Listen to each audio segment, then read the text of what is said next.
시편 89편 함께 찾아보겠습니다.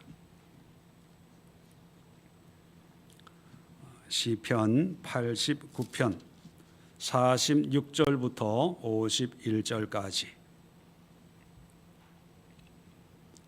시편 89편 46절부터 51절까지. 우리 함께 합독하도록 하겠습니다. 구약성경 870면에 있습니다. 다 찾으신 줄 알고 46절부터 51절까지 합독합니다. 시작. 여호와여, 언제까지니까 스스로 영원히 숨기시리이까? 주의 노가 언제까지 불붙듯 하시겠나이까? 나의 때가 얼마나 짧은지 기억하소서. 주께서 모든 사람을 어찌 그리 허무하게 창조하셨는지요. 누가 살아서 죽음을 보지 아니하고 자기의 영혼을 수월의 권세에서 건져리이까? 주여, 주의 성실하심으로 다윗에게 맹세하신 그 전에 인자하심이 어디 있나이까? 주는 주의 종들이 받을 비방을 기억하소서. 많은 민족의 비방이 내 품에 있사오니 여호와의 이 비방은 주의 원수들이 주의 기름 부음 받은 자의 행동을 비방한 것이로소이다. 아멘. 자, 오늘 이 말씀을 가지고 혼란한 시대가 주는 교훈이라고 하는 제목으로 은혜를 나누고 함께 기도하려고 합니다. 이제 금요 예배 그리고 그 기도 시간을 이제 3월부터는 날도 풀리고 이제 코로나 상황도 많이 거의 이제 예전을 회복을 했다고 볼 때 이제 3월부터 이제 다음 주 금요 예배겠죠. 이제 좀 더 많은 우리 교회 직분자들 또 재직들은 다 참석하셔서 이제 우리의 기도뿐만 아니고 정말 요즘 세상을 보면 참 예기치 못한 일들이 많이 생기고 또 구원이 필요한 사람들이 너무나 많이 있고 또 고통과 환난 가운데 신음하고 있는 분들이 참 많이 있죠. 이곳저곳에서 자연재해로 또 뭐 여러 가지 어떤 환경적인 어려움으로 고난당하고 있는 분들을 위해서 우리 믿는 사람들이 물론 물질로 후원하고 또 구제하고 또 선교하는 것도 좋지만 또 다 그렇게 뭐 물질로 다 할 수 있는 건 아니니까 한계가 있지만 그러나 우리에게 가장 큰 무기는 기도 아니겠습니까? 그래서 온 교우들이 우리 개인적인 기도도 물론 드리지만 이 금요 기도회 시간을 통해서 제가 기도 제목을 하나씩 드리면서 아주 깊이 있게 또 여러 가지 기도 제목을 가지고 함께 기도하는 기도회로 이제 금요 예배를 인도하려고 합니다. 그래서 기본적으로 교회 직분 또 지도자들 또 재직들은 이 기도회에 모두 참석해서 함께 기도로 또 하나님의 역사와 은혜를 우리뿐만 아니라 이 땅에 또 믿지 않는 사람들에게도 임할 수 있도록 아주 뜨겁게 기도하는 기도 모임으로 그렇게 인도하도록 하겠습니다. 자, 그래서 그 시발점으로 오늘 말씀을 함께 상고하면서 기도하는 시간을 가지려고 합니다. 말씀드린 것처럼 혼란한 시대가 주는 교훈, 참 요즘 우리 주변을 보면 참 혼란합니다. 뭐 전쟁, 지진은 거의 뉴스 보면 뭐 일주일에 한두 번은 늘 나는 일이고요. 기후재앙, 뭐 뉴스 기록을 얘기할 때 보면 뭐 최대, 최초, 뭐 가장 뭐 이런 표현이 이제는 자연스럽게 들려지고 또 우리 사회를 보면 참 이곳저곳에서 정말 당황스러운 그런 뉴스들이 심심찮게 전달되고 있습니다. 어젠가 그저께 뉴스를 잠깐 보니까 동성 부부도 이제 의료보험 혜택을 한다고 보셨죠? 그런 뉴스. 이제 물꼬가 이제 터진 거예요. 동성 부부도 가족이라는 걸 인정을 하는 거죠. 의료보험 그 혜택을 같이 누릴 수 있게. 그런 이야기들이 옛날에는 먼 나라 이야기, 미국의 이야기, 유럽의 이야기처럼 들려졌는데, 여러분 이제 우리 가까이, 아니 우리 삶 속에 이제 우리가 같이 이제 그 상황을 살아내고 있습니다.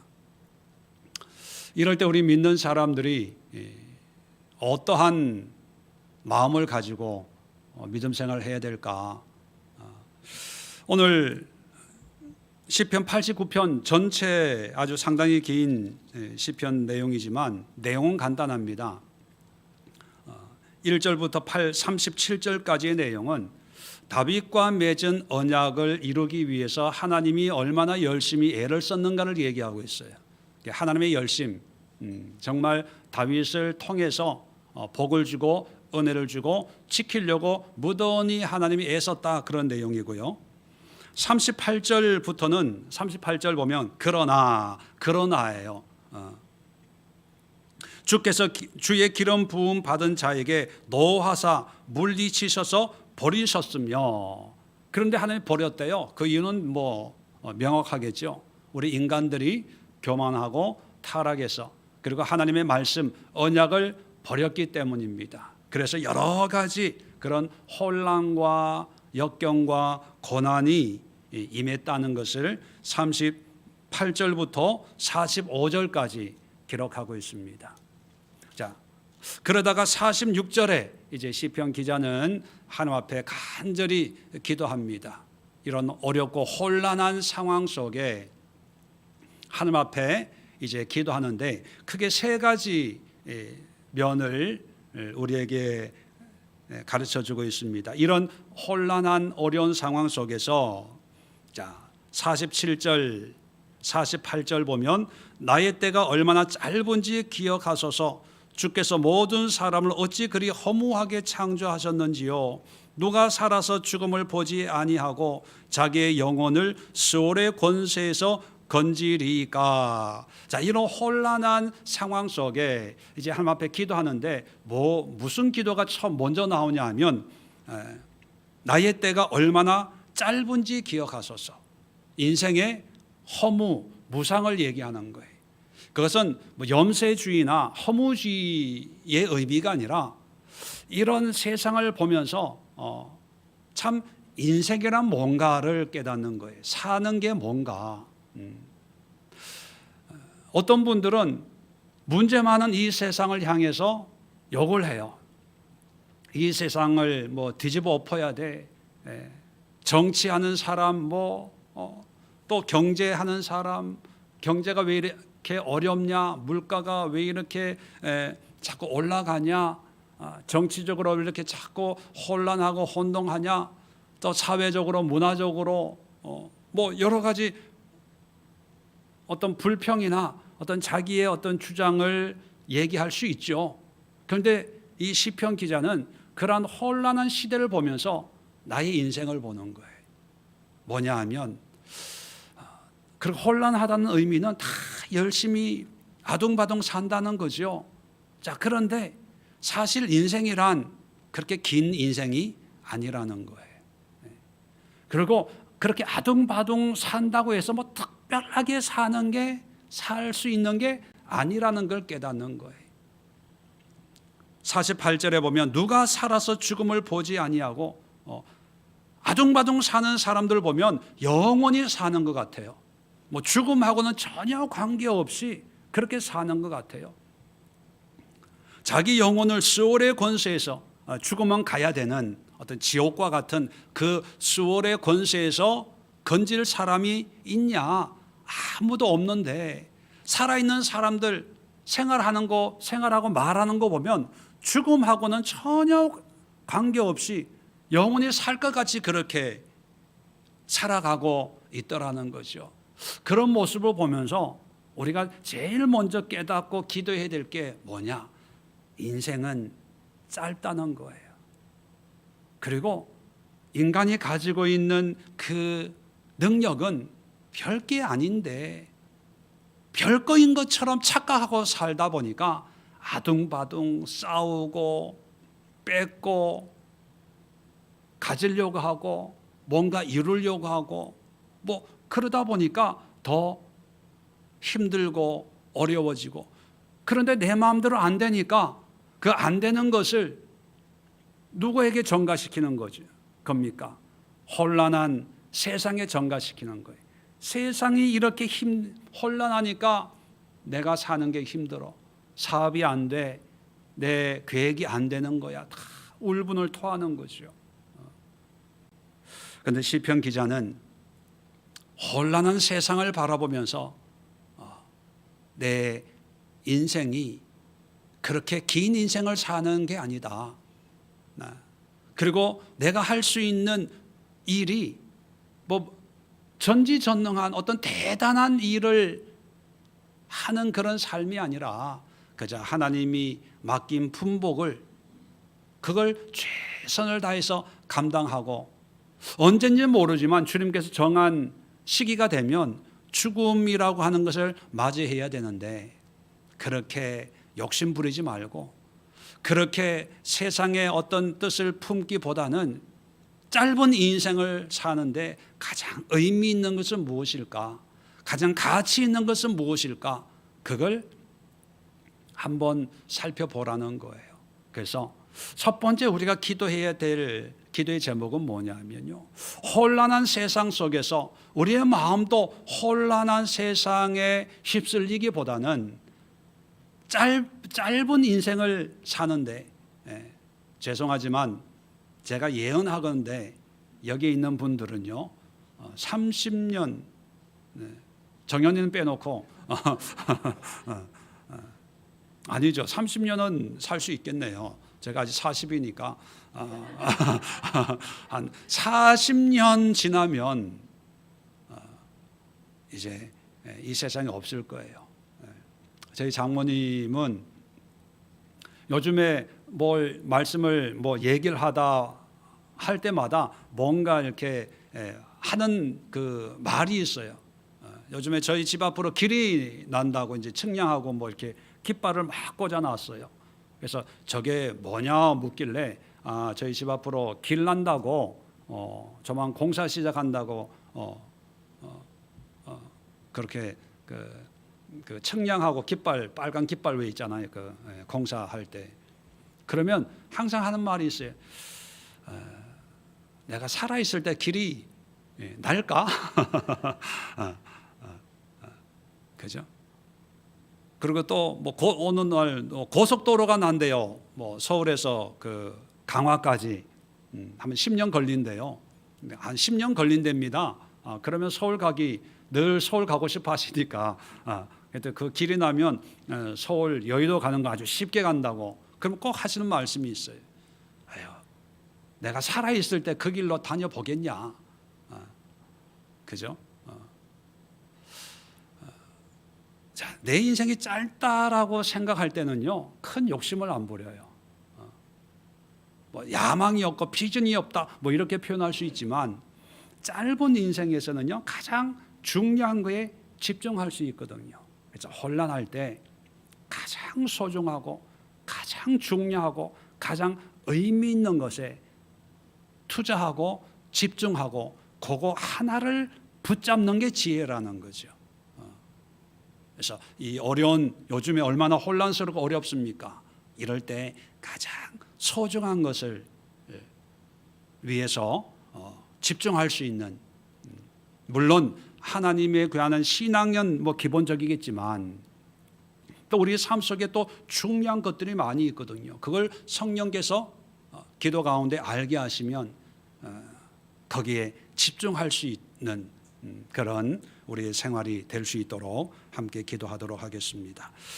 자, 두 번째가 뭐냐면 49절에 보면 주여 주의 성실하심으로 다윗에게 맹세한 그 전에 인자하심이 어디 있나이까? 이건 뭐냐면 한마디로 얘기하면 지금은 굉장히 혼란스럽거든요. 하나님의 진노와 심판 가운데 모든 것이 혼란스러울 때 하나님의 말씀, 다시 말하면 다윗과 맺은 그 언약이 어디에 있습니까? 묻는 거예요. 다시 말하면 하나님의 언약의 말씀이 어디 있나요? 어떻게 되었나요?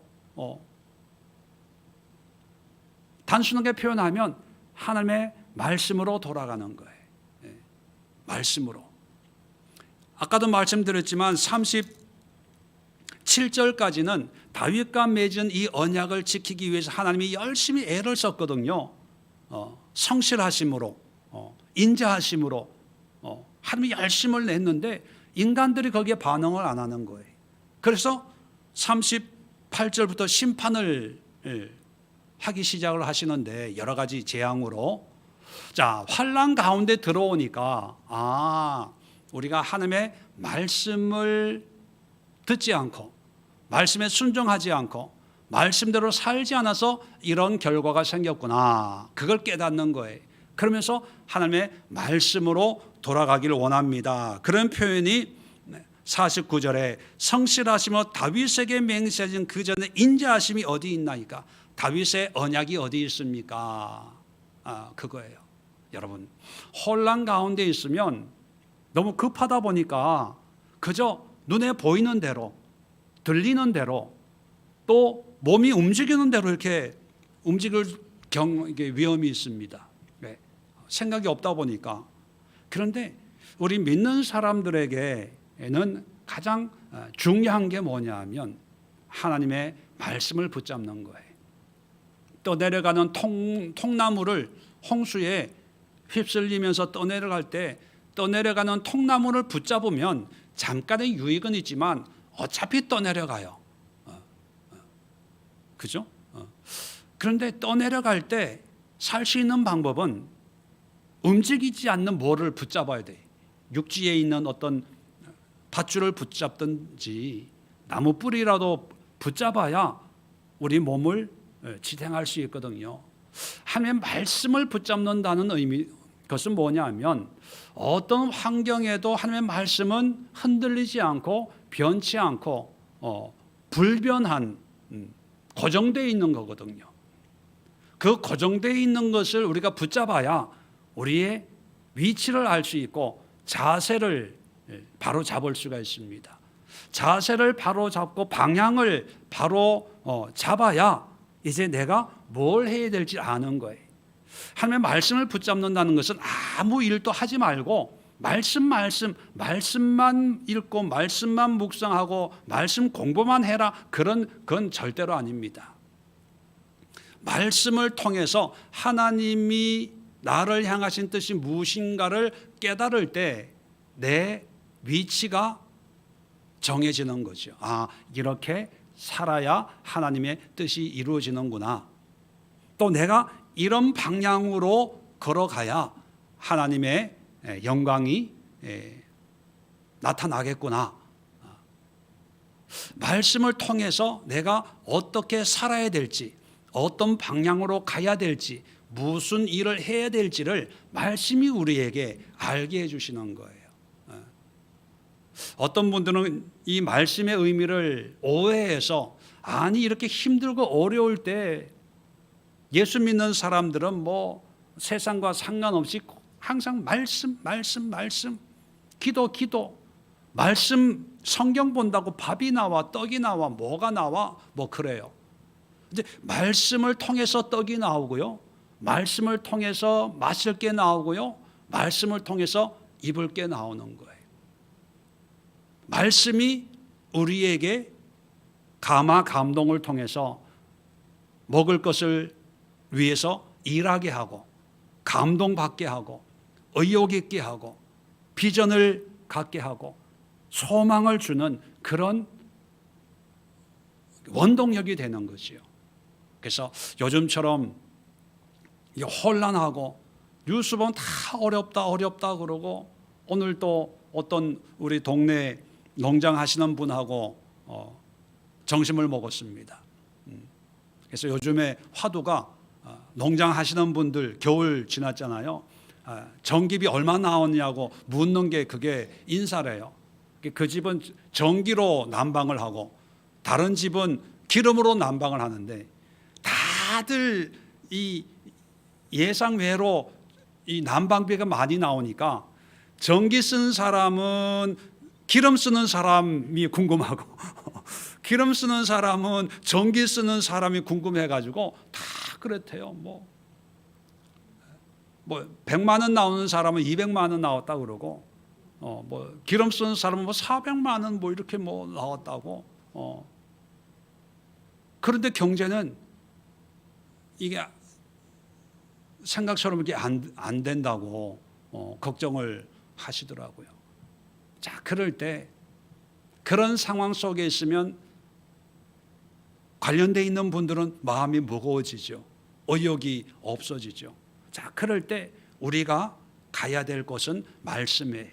말씀을 통해서 기도하다 보면 하나님이 지혜를 주시고 총명을 주시고 길을 열어주고 또 힘을 주고 사명을 주고 비전을 주고 소망을 주고, 그래서 우리가 어려울 때 말씀으로 돌아가자.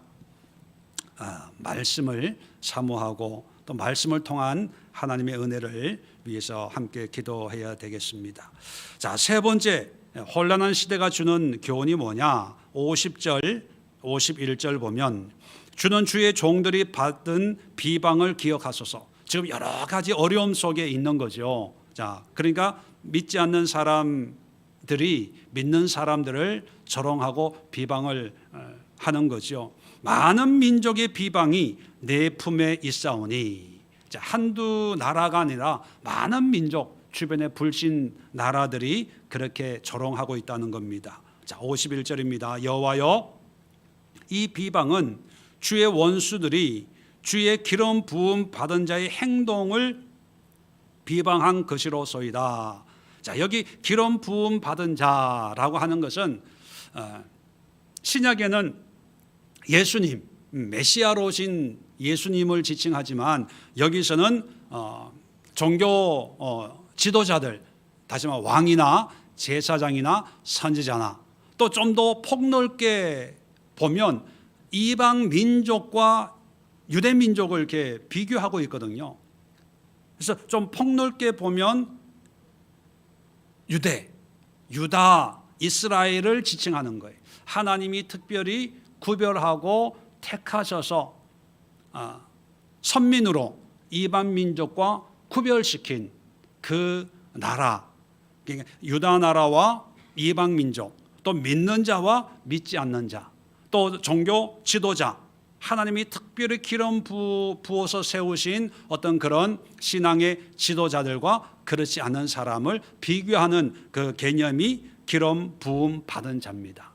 자, 그런데 이런 비방들이 기름 부음 받은 자의 행동을 비방한 것이로소이다. 뭐예요? 한마디로 얘기하면 이런 비방은 누가 행동을 잘못해서 이런 비방이 생겼다는 겁니까? 기름 부음 받은 사람들, 쉽게 표현하면 믿는다고 하는 사람들, 택함 받았다고 하는 사람들의 행동에 대한 비방한 것입니다. 그 얘기. 이 얘기는 뭐냐 하면 믿지 않는 사람들 비방할 때 야, 믿음이 뭐 그런 거냐 뭐 이런 거냐 그랬겠지요. 그런데 우리가 당사자인 비방을 당하는 사람들이 그런 비방의 소리를 들을 때 이 사람들이 마치 하나님을 비방한다고 생각하는 거예요. 요즘에 기독교를 좀 이렇게 영화나 드라마나 이런 데서 살짝 좀 조롱하고 무시하지 않습니까? 뭐 마약왕인가? 마약왕이죠? 수리남입니까? 거기도 보면 목사로 뭐 남미의 이민 간 목사가 마약왕으로 이렇게 묘사가 되어 있고, 또 학폭을 다룬 영화에도 보면 목사 딸 성가대 뭐 폭력을 행사한 그런 아이가 교회에서는 아주 믿음 좋은 사람으로 그려지고 있고, 뭐 이런 것들이 이제 심심찮게 이제 언론이나 또 미디어를 통해서 이렇게 전달이 되는 거죠.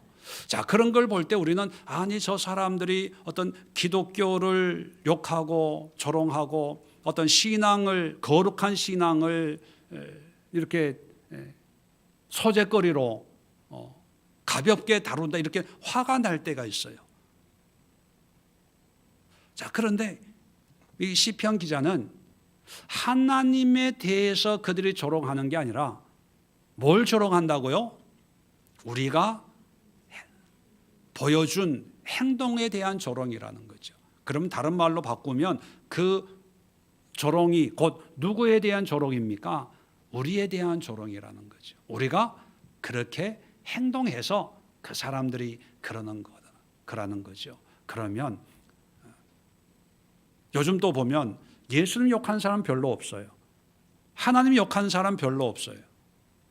그런데 교회를 욕해요. 목사를 욕해요. 이제 목사라 안 그러면 목사라 그러죠. 집사를 잡사라 그러고, 권사를 권사라 그러고, 장로를 장롱이라 그러고. 그게 뭐냐면 우리가 바르게 살지를 못해서 그런 거예요. 이 바르게 산다는 것은 세상 사람들이 이해할 수 있는 그런 모습이라 답게 살지를 못해서 그런 거예요. 말로는 신앙, 기독교, 하나님, 예수님, 은혜, 교회 뭐 이렇게 얘기를 하지만 말한 대로 그렇게 살면 그 사람들도 이 사람은 기독교를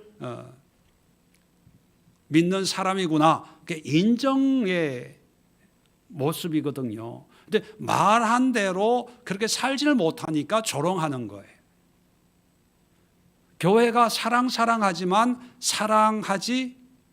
사랑의 모습을 보여주지 못하니까 조롱하는 거지, 교회가 사랑을 실천하면 왜 조롱하겠습니까? 교회가 영적인 성령의 어떤 신령한 역사를 경험하고 그렇게 사는 것을 세상에 보여주면 세상은 판단할 수가 없어요. 예수 믿는 사람들은 이렇게 성령이라고 하는 어떤 신령한 은혜의 인도함을 받는 사람이구나, 그냥 인정해 주죠. 그런데 말은 그렇게 하지만 세상 속에서 구별된 어떤 삶을 보여주지 못하니까 조롱하는 거거든요. 지금 환난과 혼란과 여러 가지 어려움 속에서 우리가 그저 적대감만 가지고 기독교를 조롱하는 이 사회, 또 성경적인 가치관에 반대되는 어떤 그런 법이나 그런 제도를 추진하려고 하는 이 세상을 향해서 무조건적인 반대, 무조건적인 적대감, 무조건적인 위기감만을 느낄 게 아니라 이런 상황 속에서 우리가 우리의 삶이나 행동을 되돌아보고 우리의 일상의 모습을 한번 점검해 볼 수 있는 그런 기회가 되어져야 된다는 것입니다. 왜냐하면 성경적 가치에 대한 도전이 아니라 성경대로 산다고 하는 사람들의 행동에 대한 비난이거든요. 그러면 우리가 말씀대로 살고 있는지, 말씀대로 행동하고 있는 모습을 믿지 않는 사람들에게 보여주고 있는지를 우리가 점검하는 기회로 삼아야 된다는 것입니다. 오늘 이 세 가지 묵상하고 여러분 스스로를 한번 점검해 보시고 또 하나씩 기도하는 그런 시간이 되었으면 좋겠습니다. 다시 한번 세 가지를 말씀드리면, 혼란한 시기는 우리의 인생을 한번 되돌아보는 기회로 삼아야 된다. 두 번째는 하나님의 말씀으로 돌아가는 기회로 삼아야 된다. 세 번째는 우리의 신앙의 실상을, 행동을 점검하는 기회로 삼는 그런 지혜가 있을 때 비록 지금은 혼란하지만 그 혼란을 통해서 하나님의 구원의 은혜를 통하여 전화 위복이 되는 그런 하나님의 인도하심을 경험할 수 있다 하는 것이 오늘 말씀이 주는 교훈이고 또 성령의 지혜가 아닌가 생각을 합니다. 오늘 이 세 가지 부분에 대해서 우리 함께 기도하고 또 이 사회를 위해서 기도하시고 또 이 시대적인 환경을 위해서 성령의 인도하심대로 함께 기도하면서 기독교의 신앙의 선한 영향력을 발휘할 수 있도록 우리 주여 한번 힘차게 외치고 합심해서 기도하는 시간 갖도록 하겠습니다. 주여 한번 외치고 기도합니다. 주여